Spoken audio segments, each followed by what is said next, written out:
Another thing that people have taken as a given that seems to be that could possibly be a complete fabrication. It might be another offshoot of this Mason's plan to just siphon off a bunch of money from the space program, but also siphon a bunch of money from the nuclear weapons program, because it seems like and this was only brought to my attention through you and your post about it and the footage that you've shown. It seems like at least the test footage that we've seen of a lot of nuclear weapons from back in the day when they're telling our parents to duck and cover under their school desk to protect them from a nuclear blast, and you got the air raid sirens going off. Obviously, our entire culture was completely paralyzed by the idea of nuclear weapons.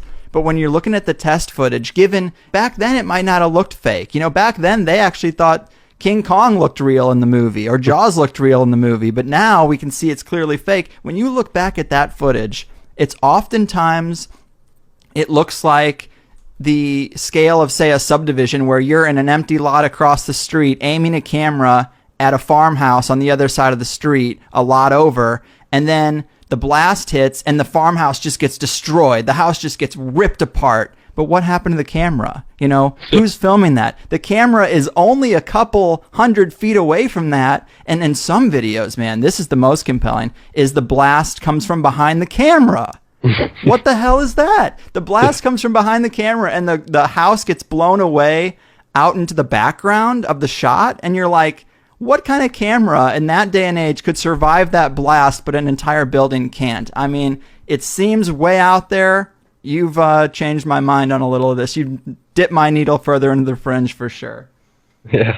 So it's just another way to get us scared into giving them more money. So we're giving them hundreds of billions of dollars in this space race that America and Russia were doing, and they also did the Cold War. So they scared us into this nuclear scare, and then stole a bunch more money to build fake nuclear weapons. And so, yeah, the nuclear weapons don't exist as such. The tests that you've seen, the very early ones, like you were talking about, are clearly fake, just done on models. Some of the later tests were done using stacked dynamite. You just get a shitload of dynamite and blow it all up, and it makes the mushroom cloud, does the whole thing.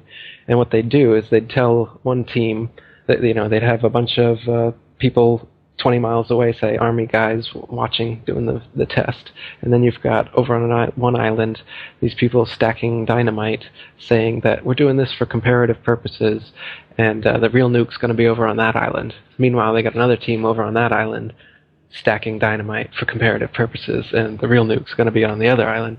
So they even have military men stacking dynamite that they know is being used for these supposed nuclear explosions, but they believe that they've seen a real nuke, even though they tell them to cover your eyes and put your head in your laps as it happens. They don't see anything until the smoke clears afterwards.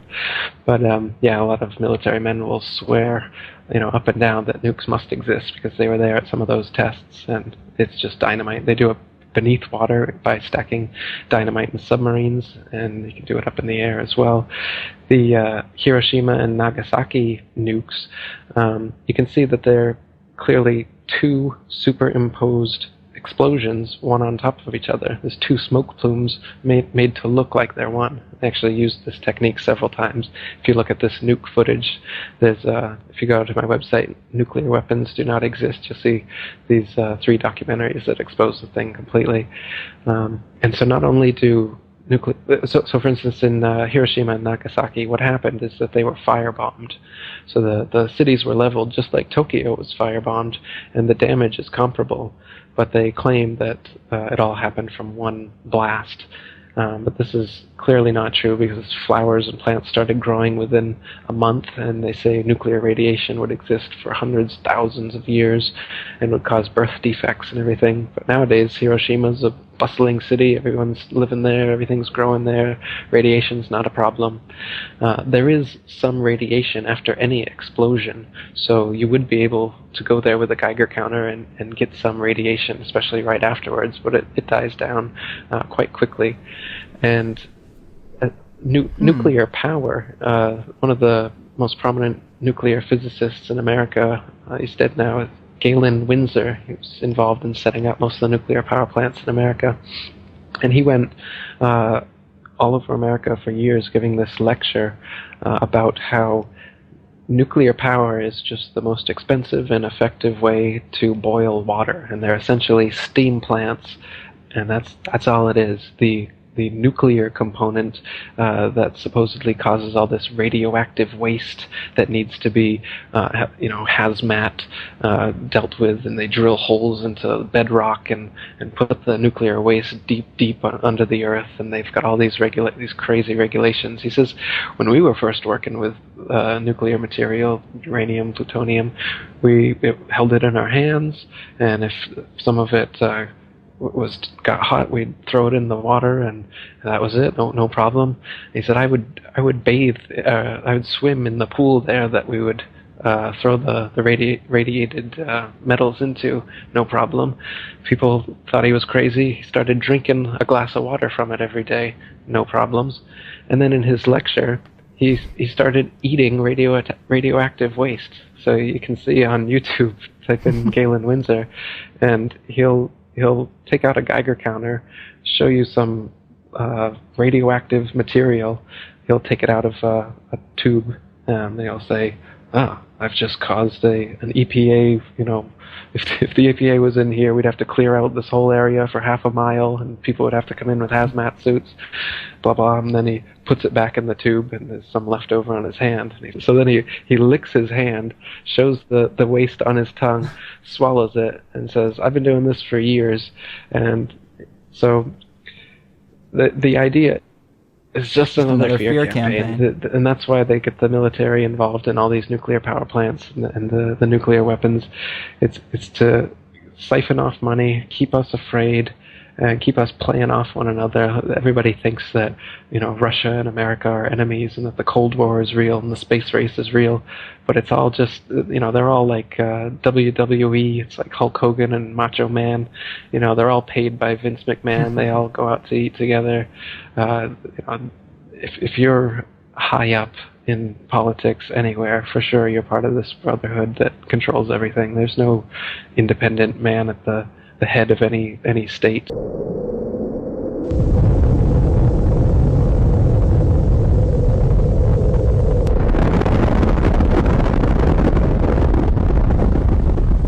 Do nuclear bombs exist? Your immediate answer is yes. But how do you know? During the mid-20th century, television and movie watchers were bombarded with imagery of what was purported to be atomic test footage. But what were they really watching? They couldn't rewind a videotape or rescan through a video on their computer.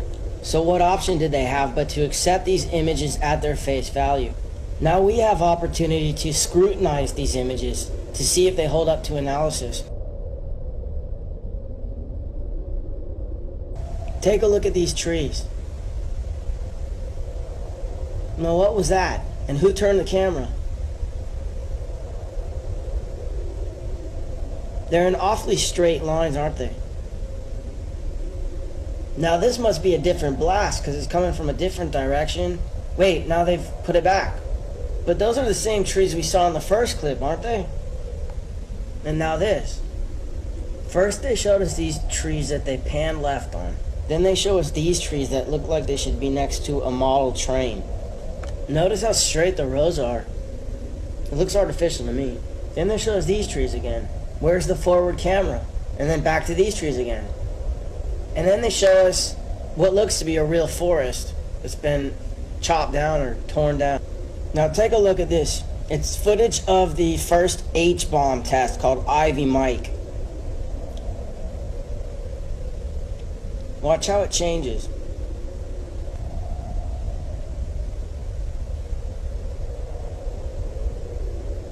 That's a composite.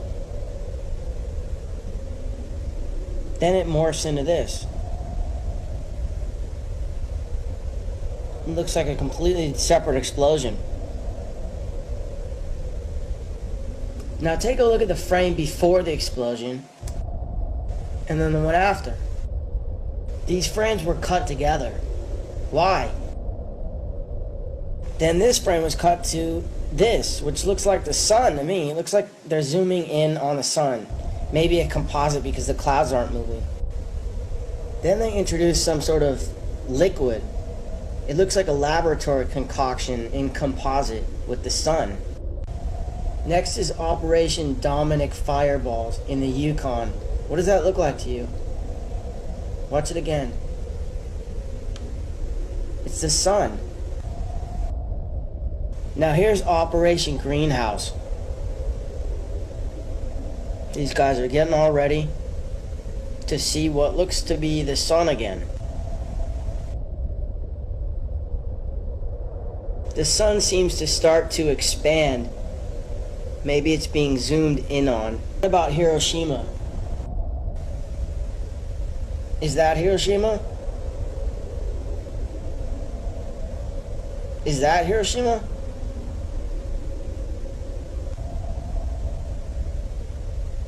That looks like Hiroshima, but it looks like it's been carpet bombed. Check out this image of Rotterdam. Was that a nuclear bomb? Now compare it to this image of Hiroshima. Actually, this isn't Hiroshima, it's Tokyo after firebombing in 1945. If you accept that FDR might have had foreknowledge of the bombing at Pearl Harbor, maybe you might want to leave room for the possibility that his propaganda machine might have created the myth of atomic bombs. There is no question that the powers that be have ballistics with tremendous explosive capacity. But this shot, for example, could easily be high-volume dynamite. And what are we looking at here?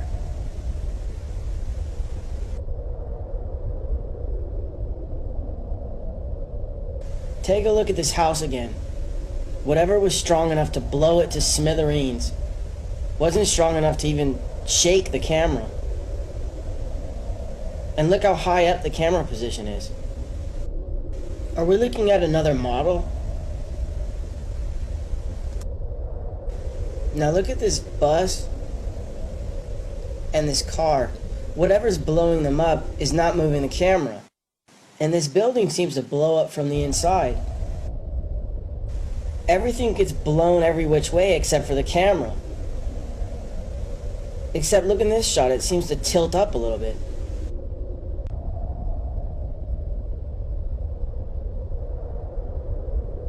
Now this is one of my favorites. Watch the two guys behind the glass. Who's filming them? Isn't he being exposed to all that rocket fuel? Anyways, I'm not trying to convince anyone of anything. If you're hell-bent on believing that they can blow up the world at the push of a button, then go ahead. But next time you hear a politician justifying the invasion of a country based on the fact that they supposedly have weapons of mass destruction, realize that they're not only lying about the other country supposedly possessing weapons of mass destruction, they also may be lying about the very existence of weapons of mass destruction.